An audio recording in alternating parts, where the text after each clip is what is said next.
A mí hoy me corresponde hablarles un poquito sobre lo que es en sí el derecho procesal. Antes de abordar lo que es el derecho procesal, hay una figura jurídica muy importante de esto, y esto viene a lo que es la tutela jurídica. ¿Qué es la tutela jurídica? Pues son todas aquellas normas que tienen por objeto proteger a las personas, a sus bienes o aquellos derechos que estén amenazados o perjudicados, y cuando la norma es infringida, proporciona al particular el poder de clamar la pretensión y la solución del conflicto en que se encuentre. Esta es la tutela jurídica. Aquellas normas que tienen como objeto proteger a las personas, sus bienes y los derechos que se vean amenazados.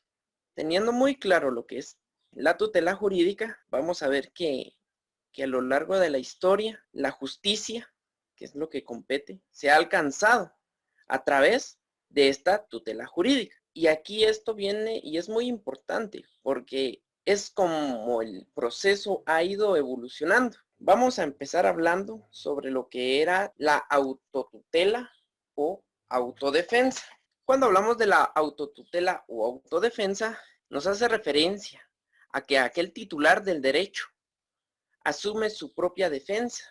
O sea, quiere decir que si una persona se ha visto vulnerada en su derecho, es esa misma persona la que quiere que se le reconozca ese derecho que se le ha vulnerado. Y aquí viene algo muy importante con esta autotutela o autodefensa, sobre todo en la sociedad primitiva. Aquí viene aquella famosa ley que todos recordamos, la ley de Talión, que era ojo por ojo, diente por diente. Esto en relación a la autotutela o autodefensa, que era ese medio para proteger tanto a la persona misma, sus bienes o sus derechos.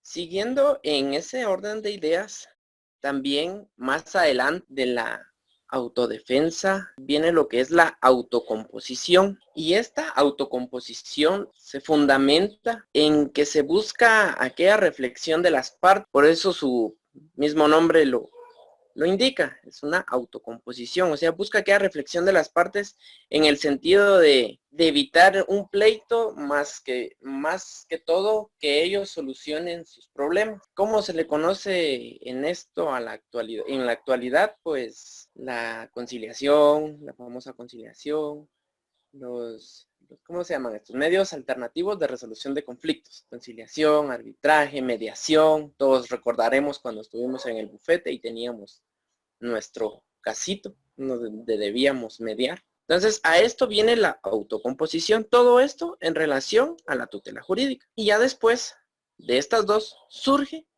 lo que compete, que es el proceso. Este tiene varias características que les voy a hablar, pero sobre todo aquí en el proceso, esa tutela jurídica se ha visto vulnerada. Entonces, aquí ya viene lo que es la litis, o hay litigio, o hay controversia entre las partes. Entonces, ¿qué pasa? Que aquí es un órgano jurisdiccional el que va a resolver ese problema entre las partes. Y esto siempre de una manera imparcial. Ya entrando propiamente a lo que es el derecho procesal, les voy a dar lo que es la definición que Enrique Alfonso Álvarez Mancilla pues tiene en su libro, y dice que el proceso es el instrumento, el medio por el cual se resuelven las pretensiones que se plantean ante los tribunales de justicia. Esta es una definición que tiene este jurista sobre lo que es el derecho procesal. Dice que es el instrumento, el medio por el cual se resuelven las pretensiones que se plantean ante los tribunales de justicia. ¿Qué quiere decir con esto?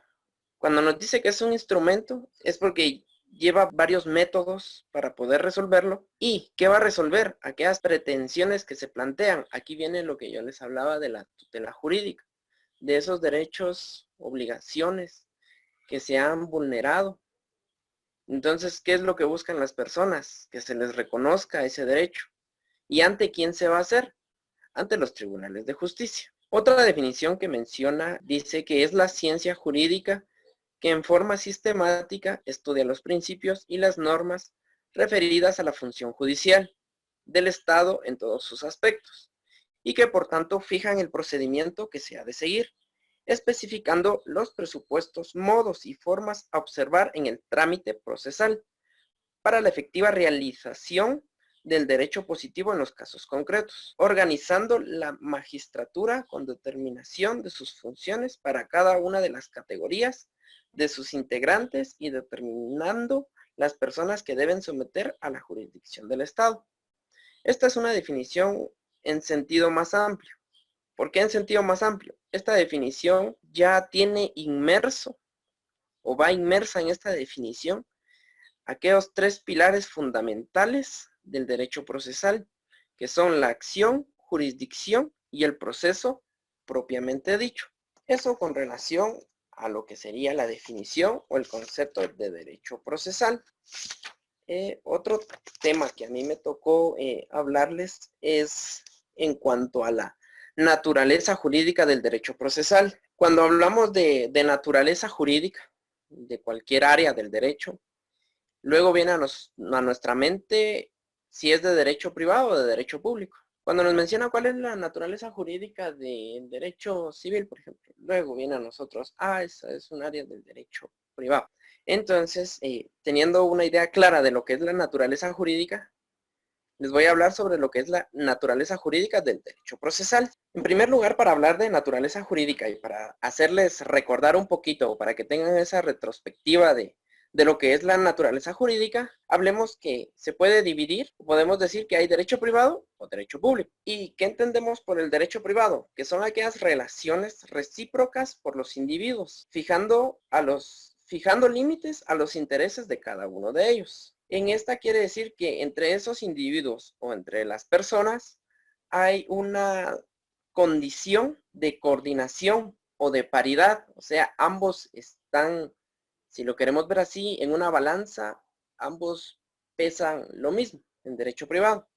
Y si hablamos de derecho público, el derecho público regula la organización del Estado y de los demás entes públicos, así como las relaciones recíprocas de estos con las personas. Pero aquí viene lo que es el principio de que aquí esta relación va a ser de subordinación cuando hablamos de derecho público. ¿Por qué?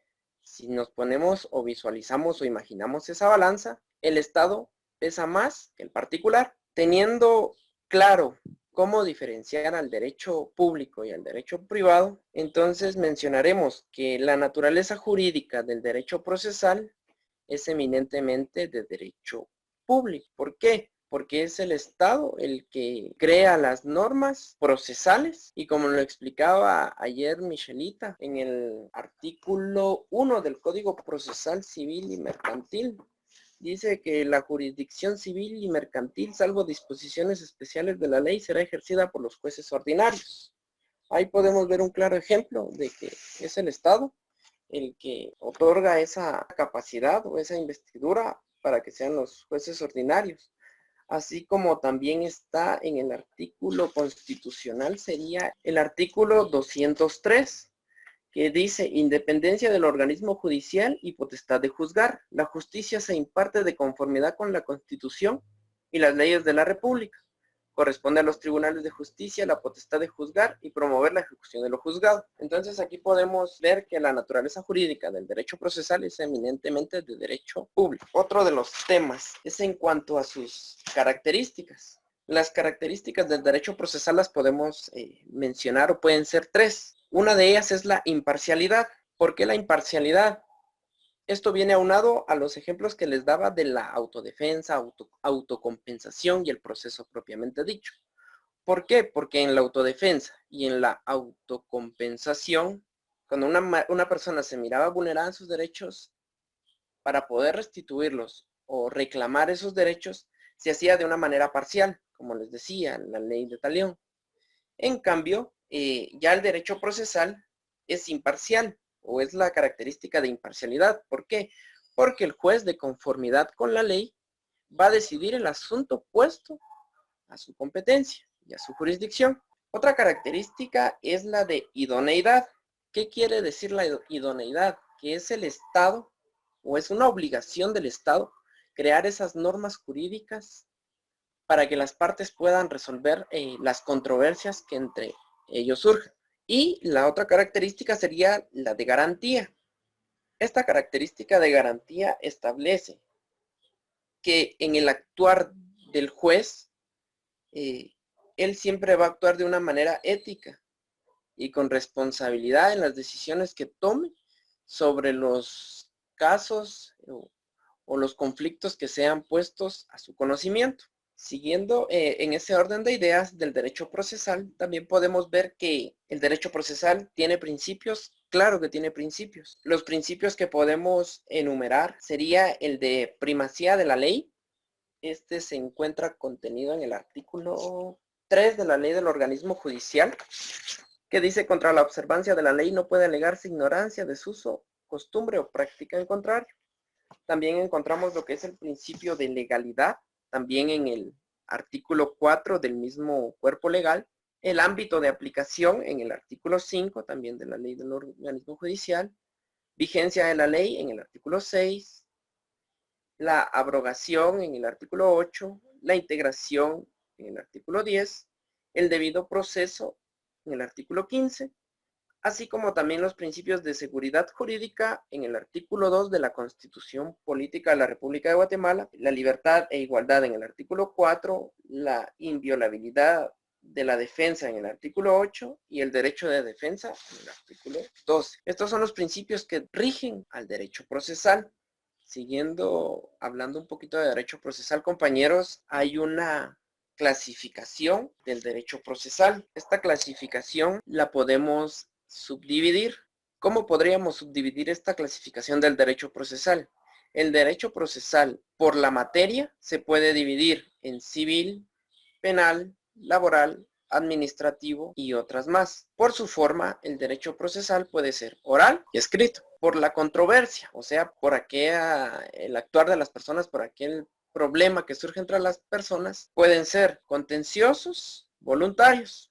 En cuanto a la clasificación del derecho procesal en relación a la cuantía, lo que también nos explicaba ayer Michelle, que puede ser de mayor, menor e ínfima cuantía. En relación a la función del derecho procesal, este se puede clasificar en conocimientos, procesos de conocimiento, de ejecución, de jurisdicción voluntaria y cautelares.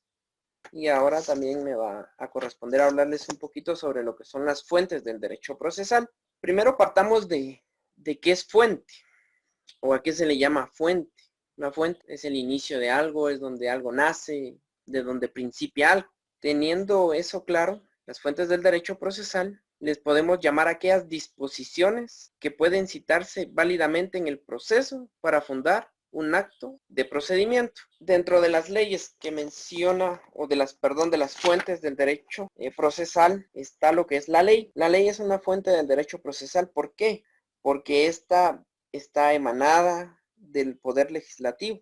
Ya es el organismo legislativo el que crea la norma, es el Estado que crea la norma para la aplicación en algún caso concreto. Esto lo podemos ver en el artículo 2 de la ley del organismo judicial, donde ahí nos establece que, se los voy a leer, fuentes del derecho. La ley es la fuente del ordenamiento jurídico. La jurisprudencia la complementará, la costumbre regirá solo en defecto de ley aplicable o por delegación de la ley, siempre que no sea contraria a la moral o al orden público y que resulte probada. Entonces aquí podemos ver que una fuente del derecho procesal es la ley. Siguiendo en ese orden de ideas, compañeros, otra fuente del derecho procesal es la costumbre, o al menos varios autores han afirmado que la costumbre es fuente del derecho. Ahora veamos si la costumbre es una fuente del derecho procesal. Y para definir a la costumbre, diríamos que es la norma jurídica que resulta de una práctica general, constante, prolongada, relativa a una determinada relación de hecho y observada con la convicción de que es jurídicamente obligatorio. Este concepto que yo les acabo de mencionar, podemos resaltar dos elementos, que son el elemento externo. ¿Cuál es ese elemento externo? Es aquella reiteración o aquella práctica o esa conducta que se espera de las personas. ¿Y cuál es ese elemento interno? Es esa convicción, creencia o esa conciencia de que esa práctica debe ser obligatoria. Partiendo de aquí, entonces diríamos que si la costumbre es fuente del derecho procesal, yo les diría, compañeros, que no que no, la costumbre no es una fuente del derecho procesal. ¿Por qué? Para que exista la costumbre como fuente del derecho propiamente, se necesita que exista una laguna legal o que la ley designe que rige la costumbre. Y después dice siempre que no sea contraria a la moral o al orden público. Partiendo de estos dos supuestos, entonces yo les diría que la costumbre no es una fuente del derecho procesal. ¿Por qué? Porque el artículo 165 de la ley del organismo judicial establece que los actos procesales para los cuales la ley no prescribe una forma determinada, los realizarán los jueces de tal manera que logren su finalidad. Y en cuanto a que menciona que las leyes procesales son de orden, así, en cuanto a la costumbre, dice que no debe ser contraria a la ley o al orden público. Debemos recordar que las leyes procesales son propiamente de orden público. Entonces, de todo esto expuesto, yo les puedo decir que la costumbre no es una fuente del derecho procesal. Estamos hablando aquí propiamente del derecho procesal, no del derecho, porque otra cosa es hablar fuentes del derecho. Otra fuente del derecho procesal que se menciona, o del derecho, es la jurisprudencia, la famosa jurisprudencia que ya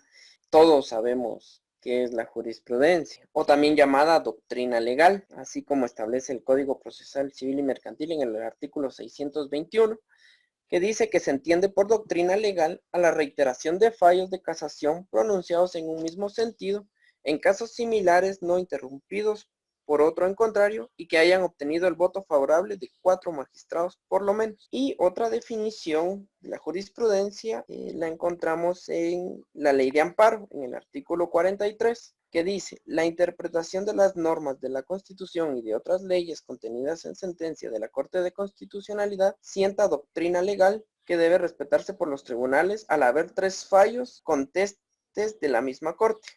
Ahora bien, aquí nos mencionaba la ley de amparo de la Corte de Constitucionalidad, son 3 fallos, y en lo que respecta a tribunales son 5 fallos. Entonces, teniendo este orden de ideas, les puedo decir, compañeros, que la jurisprudencia no es una fuente del derecho procesal. ¿Por qué? Porque no coadyuva, no ayuda a la creación de las normas procesales, porque a través de jurisprudencia no se pueden crear normas procesales. Sin embargo, sí sirve y es de gran ayuda para la interpretación, no solo de las leyes sustantivas, sino también de las procesales. Creo que eso sería todo, compañeros.